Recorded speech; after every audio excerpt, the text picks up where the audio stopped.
Hello, I'm Marion. I'm a happy, home-loving introvert with a background in textiles and embroidery. I managed to create a thriving family craft business that sustained us all for more than 30 years without needing to leave my home, a perfect life. I live with my husband and business partner in a cottage on a farm near a beach on the east coast of Scotland, and I wouldn't live anywhere else. 5 years ago, we decided to retire. We handed the business over to our daughter and son-in-law and got ready to relax. My husband picked up his pencils and brushes again to return to his artistic roots, and I continued with my new interest, crochet. Except I just couldn't help myself, and it immediately turned into a new business, wool thread paint. I now spend my days creating patterns for crochet blankets in very simple, straightforward stitches, but with intricate and beautiful colours. This channel is a mix of vlogs about my life and tutorials to accompany the patterns. If this type of thing interests you, please like and subscribe. It really does help, and I hope you enjoy the video that's coming up.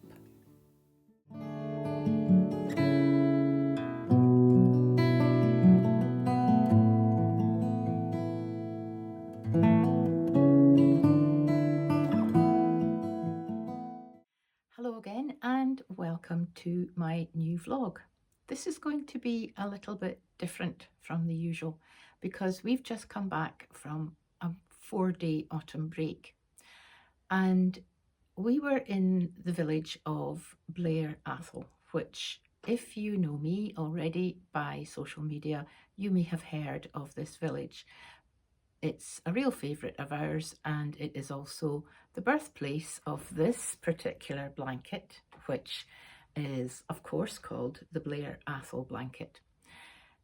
We go to Blair Atholl every year, and we have been going for about, 15 years.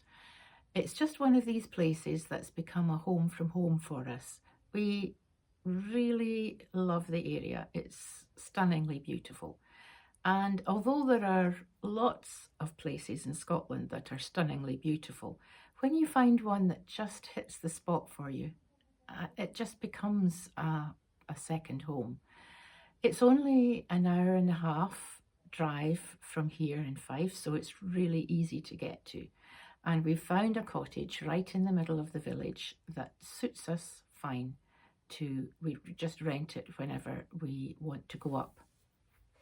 This time we were away for 4 days, and I thought that since we have this blanket, which is very popular, it's very popular all over the world in fact, and people are making it in these colours, although they don't really know too much about the area that it was inspired by. There is a story in the pattern. If you buy my Blair Atholl pattern, it's not just a blanket pattern, it's also a kind of a virtual walk around the area as I explain each of the bands of colour and what they mean. So, you know, you do get a little bit about the village. But I thought since we were going up, I would take my phone camera, nothing special, it's not a professional travel blog at all, but I thought I would take it with me. We do a lot of walking when we're up there. There's lovely walks to do, usually beside rivers and waterfalls, etc. And I thought I would just take you along with me and show you the colours. That it's mainly the colours, I think. We have a lot of trees up there, and they are absolutely gorgeous at any time of the year, but in a few weeks' time they will be stunning in their autumn colours. We're just a bit early this year. But there's the village itself, and then there's a real fairy tale castle to show you as well. So that's my vlog for today. I'll talk a little bit about the blanket first of all, because some of you, especially if you're new to my channel, you won't have heard of the Blair Atholl blanket. So I'll bring it forward and show it to you in closer detail for a minute, and then we'll get in the car and we'll head up to Highland Perthshire, and I hope you enjoy it. Although just before we get in the car and start our journey up the A9 to Blair Atholl, I thought I would just let you see a little bit more of the blanket, because if you are new to my YouTube channel, you quite possibly have never heard of this blanket before. It's the colour that does it, of course. It's a very simple stitch. It's called interlocking block stitch, and it's really just 2 treble stitches worked, let me see, partly into the row below every 2 stitches. There is a tutorial on my YouTube channel, and of course the pattern has got step-by-step instructions for every single part of the blanket, including the envelope border, which stops the need to sew in a million ends because they're all enclosed within the envelope border, which is brilliant. And it also, as I said, it takes you on a bit of a virtual trip around the area. This is a page from the pattern, or a couple of pages. And you can see that at each section, this is section 3, it happens to be, it tells you the colours to do, and it tells you a little bit about, the area and where these colours came from. It says here, we're beginning our walk by the side of the River Tilt, and we'll be doing that in the video. The banks are lined with trees, and there's a sunny glade where the leaves are glowing lime green. The edge of the river is lined with tiny shingle beaches and larger boulders in the local silver grey stone. The river itself is fast flowing and reflecting the clear blue sky. On the far bank, the trees reach down to the water's edge. Now see if I can find that section, and it'll let you see. Is it this one? Similar to this part, where we've got the grey stone and the blue water and the light coloured, the lime green of the trees. So this is the Blair Atholl blanket. And without further ado, let's go to Blair Atholl. We've driven about an hour and a half north up the A9, and we are just about at the turn off for Blair Atholl.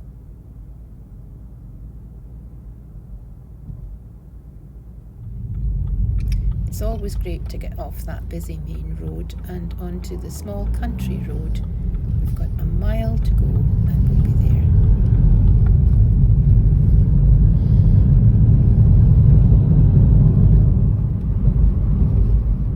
And here we are, Blair Atholl village.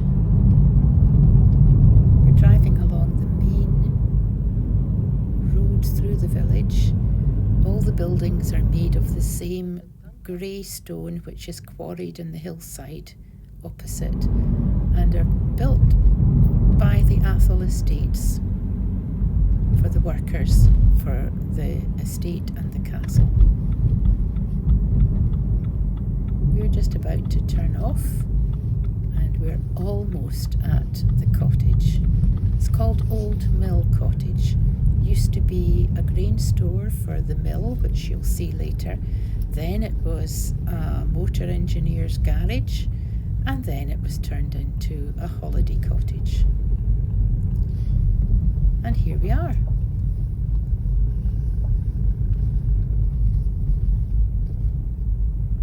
Our home for the next 4 days.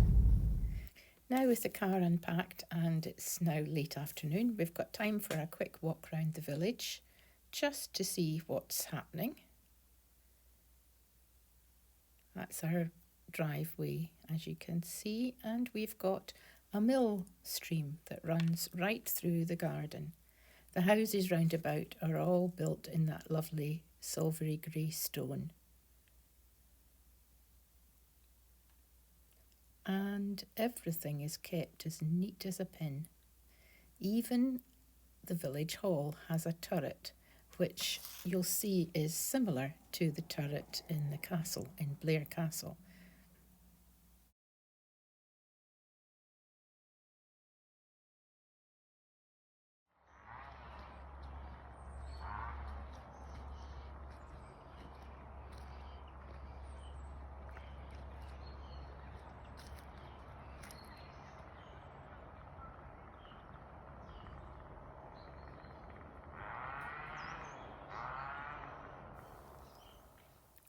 Next day, we're up and out bright and early, and we've driven a few miles up to the House of Bruar, which is a huge country store that attracts people from miles around, selling food and clothing and giftware, etc. But we're not going in there just now. We're heading for a walk up to the Falls of Bruar, which is starting just to the side of the country store, which is really handy because once we've done this walk, and it's quite a climb, we're coming back to have lunch, which is something to look forward to. I tell you, it's going to be quite a climb up to the Bruar. So let's start the walk. This is my husband, Bob. He's always ahead of me by 3 or 4 feet. He's 5'11", I'm 5'2". His long legs have got a much bigger stride than me. So he's always ahead, and he always stops every few feet just to check that I haven't fallen over, as I do have a tendency to. There he is. Yep, she's still walking. Through a tunnel. And then we come to an information board where it explains that Robert Burns, the Scottish poet, visited in 1787, and he was inspired to write a poem imploring the 4th Duke to plant trees to enliven the bare landscape. The Duke complied, and over 100,000 trees like these were planted. Some have been lost to disease, and there's a big replanting going on. But there are still plenty, and we're walking through the trees first of all. The path is still quite easy to do, nothing difficult, although it does start to get a little bit more steeper than it actually looks here.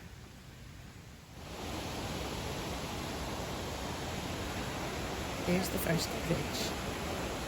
We'll be crossing that in just a minute.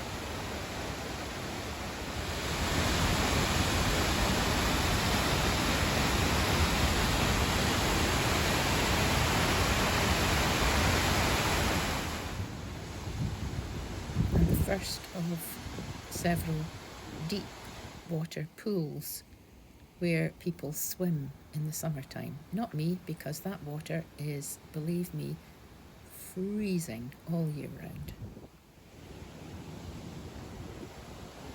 And we can see the extent of the planting of the trees.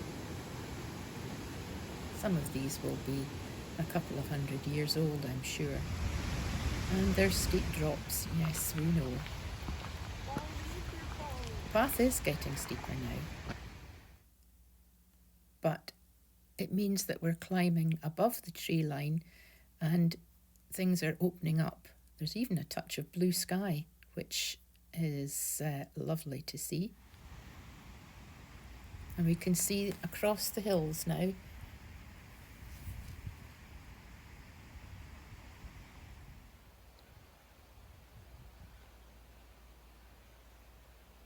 This part has been closed because of erosion, but we can still take the side route, and it really is opened up.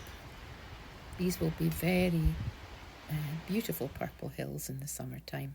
See, somebody has found a seat, and I think that's a good idea. I'm going to join him.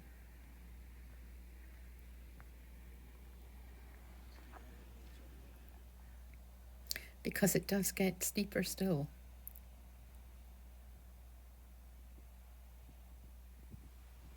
And you can see the second bridge now, but we're above it looking down. We've had to climb above it so that we can walk round on the path down towards it. But first let's have a seat, another seat. Good idea. Say hello. And off we go. Bob negotiates the stone steps first of all, and then suddenly realises that I'm following on with the camera, so he stops just to make sure that I don't do anything silly, which I don't. and we're on to the top bridge. This is an interesting one because it has some decorative features. These holes that have been constructed with a boulder in the middle of each one, I'm not quite sure, there's no practical reason, I don't think. I think it's just for decoration. And this is a very old bridge, but there are these holes all the way along with little glimpses down into the bottom of the river.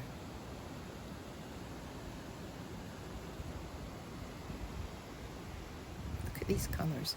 This is not the best time of the year. We don't have the autumn colour yet, but even so, it's all these different shades of green. And there's the river, a good distance below.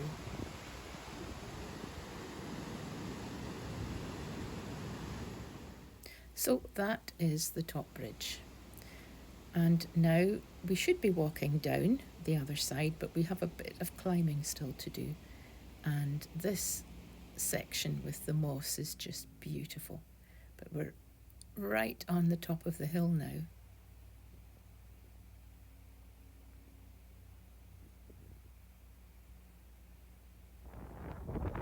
So the views have opened up.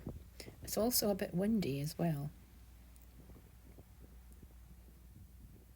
Yes, I'm behind you. Lots of trip hazard there, but we negotiated it, safe and sound. And then all of a sudden, the sun came out. And we made it back to the house of Bruar, and time for lunch. We had a huge sandwich. I mean, huge. And we shared a cake. That was very good. We could have had one each, but we took the banoffee pie and cut it in half. So we headed back to Blair Atholl, and there was still some time left in the day for another short walk. This time to the old mill, because they bake their own bread, which is absolutely delicious, and we decided we were going to have a loaf for the next day. We walked round the back to see the mill wheel. That's the same mill stream that runs past our cottage. So round the back, it's a lovely old building, and it's been a working mill for many, many years. And it's lovely that it is still working. The wheel's not turning today, but they do mill their own flour and sell bags of flour as well as bread. And they have a delicious cafe with home baking.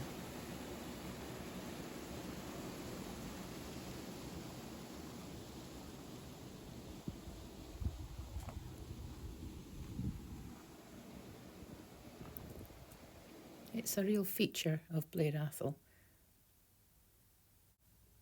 Just a little further down the lane is the craziest garden you could imagine. We always come to have a look at it, and there's probably a few more figurines every time we visit. Again, another real attraction. The rowan berries are really beautiful this year. And then at the extreme edge of the village is the Garry, the River Garry. It runs past these cottages. They're called Garry Side. There is a tendency occasionally for these cottages to flood when the river's in full spate, but it's quite low just now. And you can see just a glimpse of the trees beginning to turn very slightly. There are some little hints of yellows and oranges appearing. It'll be much nicer in a week or two's time. Look behind the cottage and you'll see the top of Bain Aglow, which is one of the Cairngorm Mountains. It's a Munro, which means it's over 3,000 feet, and it's just behind Blair Atholl. We went up to Glentilt last year to the foot of Benaglow and you can see the Cairngorms rising in the distance. And that's it for today's trip. Tomorrow brings a whole new adventure and a fall of a different kind. Good morning, and we're off on another walk. This time closer to home, and we're starting from this little path right in the centre of the... This is one of our favourite walks up the side of the River Tilt, and it's in fact the birthplace of the Blair Atholl blanket, because taking the photos of this walk were what really was the inspiration for the colours of the blanket. And we've had the blanket here for its photo shoot. This was 2 years ago. It wasn't finished, but we brought it up and found lots of places to take photos of it in situ. And you can see just how it blends so well with the surrounding woodland and river.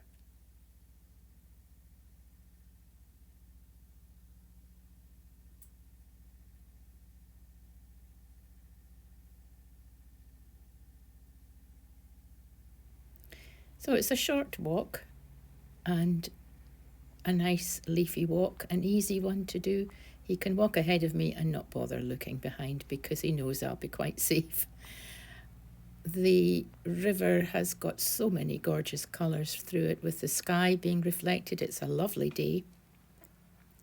And he's just making sure that I'm catching up. We do climb a little bit, and there are some rapids below us, which are quite exciting, especially when the river's full. And you can see the trees, well, there's quite a lot of leaves coming off the trees, so we definitely are in autumn.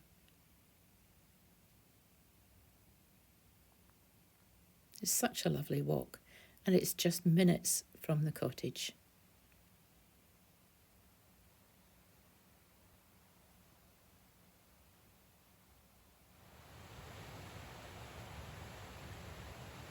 Quite a lot of water at the moment.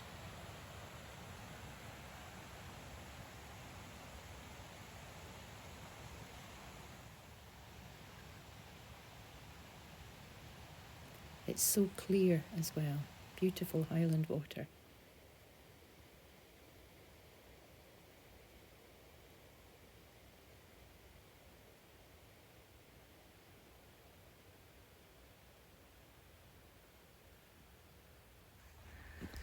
And then we pop out onto the road, and we're coming to Old Blair.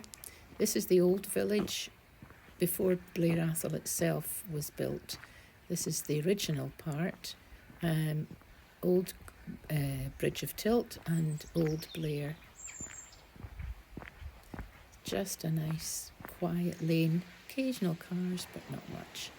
And then we come round the bend to find an absolutely magical little bridge. I love this bridge. Wish they would just take those road signs away. And then into the grounds of Blair Castle. What a gorgeous day.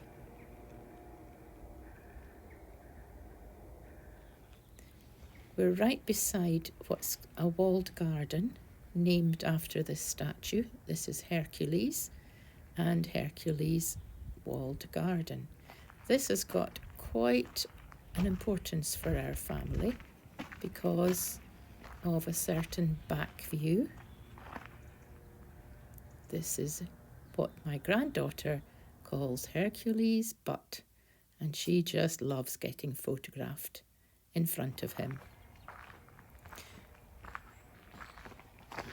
We're going to go into the garden now, just for a walk round. It is so incredibly peaceful. And today couldn't be better. The weather is just gorgeous. It's very still and quite warm in the sunshine. The garden is surrounded by these large stone walls with carvings. This is the old gardener's cottage. There's a large lily pond with a dovecot in the middle, and that's the Japanese bridge. And there's a summer house, which inside there's some interesting sculptures.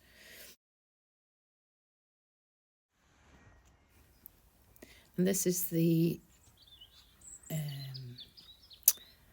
what am I trying to say? This is the orchard, and it is incredibly quiet and peaceful. Well, almost.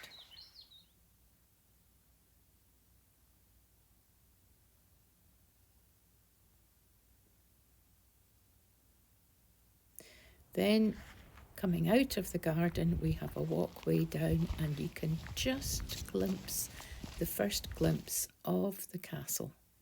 Pure white, glowing in the sunshine. It's an absolutely fairy tale, breathtaking castle. Blair Castle. It's the seat of the Dukes of Atholl. Look at that blue sky. First stop was the cafe, of course, and there was too much choice. What did I have? I know my husband always has a scone. What was my decision today?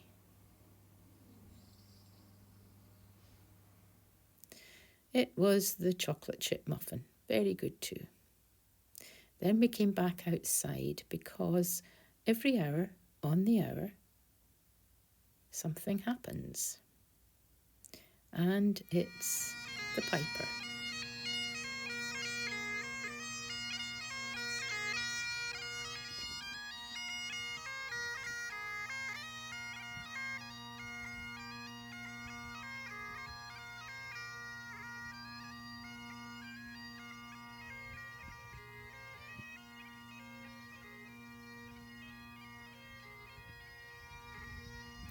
He plays for a few minutes on the hour every hour.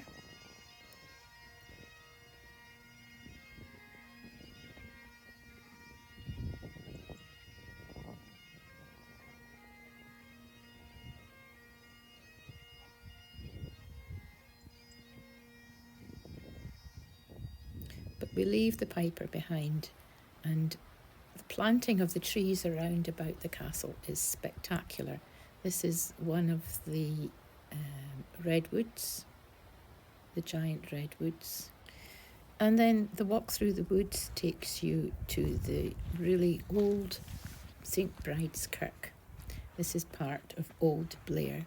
The building that stands today, it dates back to around 1560, but the origins go back many hundreds of years before that. On the 27th of July 1689, the Battle of Killiecrankie took place. It was just 2 miles away. It was the defining moment of the first Jacobite uprising. The Jacobites, under their leader John Graham of Claverhouse, 1st Viscount Dundee, they won the day, but their leader was mortally wounded as he led the charge. So Graham of Claverhouse was buried in the vault of St. Bride's Kirk 3 days later.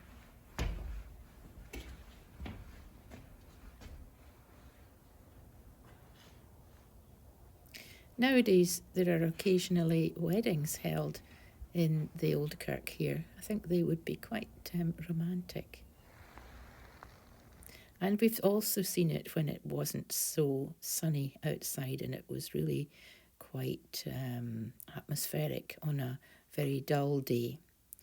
But then something happened, and my husband's fears were realised because I managed to fall, a spectacular fall amongst the gravestones.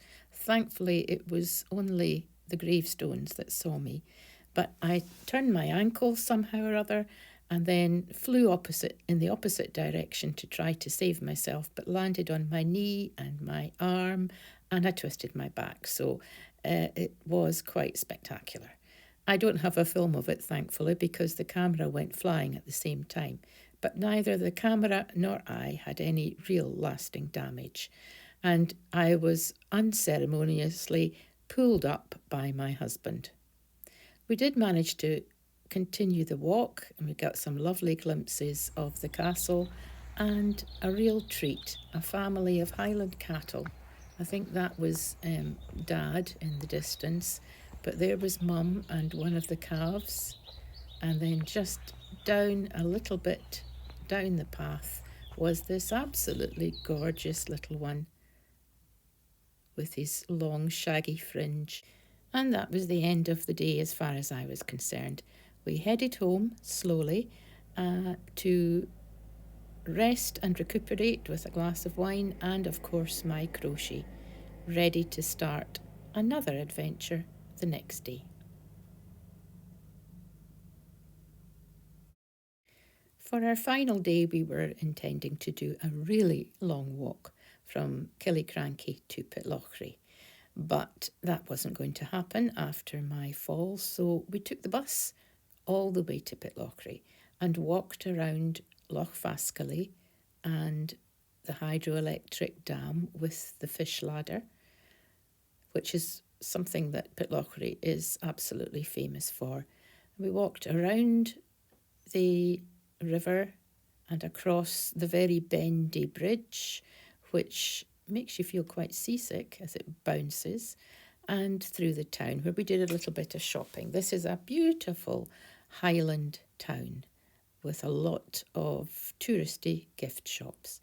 And that was it. That is our 4 days in Blair Atholl.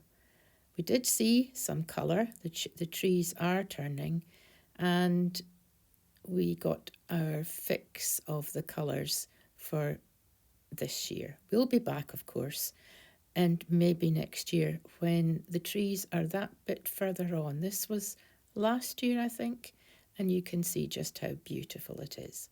So I'll say goodbye from my little Highland cow again. Another little glimpse of this cutie. And I hope you've enjoyed your trip to Blair Atholl and Blair Castle, and maybe you'll understand a little bit more about the Blair Atholl blanket and why we love this place so much. Maybe you'll get a chance to visit one day. Anyway, bye for now, and we'll see you again in the next vlog.